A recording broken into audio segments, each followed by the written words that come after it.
ਅੱਛਾ ਭਲਵਾਨ ਜੀ, ਮੈਂ ਨਾ ਮੇਰੀ ਗੈਦਰਿੰਗ ਦੇ ਵਿੱਚ ਦੋ ਕੁ ਬੰਦੇ ਐਸੇ ਆ ਭਈ ਜਿਨ੍ਹਾਂ ਨੇ ਦੂਜੀ ਸ਼ਾਦੀ ਕਰਾਈ ਆ ਪਰ ਉਹਨੂੰ ਡਿਸਕਲੋਜ਼ ਨਹੀਂ ਕੀਤਾ, ਤੇ ਜਿਹਦੀ ਵਜ੍ਹਾ ਨਾਲ ਉਹ ਇੰਨਾ ਜ਼ਿਆਦਾ ਪਰੇਸ਼ਾਨ ਰਹਿੰਦੇ ਆ।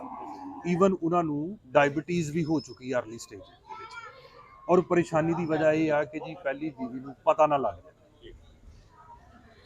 ਜਦੋਂ ਪੁਰਾਣੇ ਵਕਤ ਸੀ ਨਾ, ਉਦੋਂ ਟ੍ਰੇਨ ਦੇ ਇੰਜਣ ਚੱਲਦੇ ਹੁੰਦੇ ਸੀਗੇ ਜਿਹਦੇ ਭਾਫ ਵਾਲੇ ਹੁੰਦੇ ਸੀ ਤੇ ਕੋਲਾ ਸੁੱਟੀਦਾ ਹੁੰਦਾ ਸੀ। ਹਾਂਜੀ ਹਾਂਜੀ ਹਾਂਜੀ। ਉਹਦੇ ਤੋਂ ਜਦੋਂ ਕੋਈ ਚੰਗਾਰੀ ਨਿਕਲਦੀ ਸੀ ਨਾ, ਉਹਨੂੰ ਕਣ ਕਹਿੰਦੇ ਸੀ। ਇਸੇ ਤਰ੍ਹਾਂ ਇਸੇ ਲਫ਼ਜ਼ ਤੋਂ ਆ ਸੌਕਣ ਬਣਿਆ। ਜਦੋਂ ਤੁਸੀਂ ਕਿਸੇ ਬੀਬੀ ਦੇ ਸਿਰ ਦੇ ਉੱਤੇ ਸੌਕਣ ਲਿਆਉਂਦੀ ਨਾ, ਵੀ 100 ਕਣ ਸਮਝੋ ਉਹਦੀ ਅੱਖ 'ਚ ਪੈ ਗਿਆ।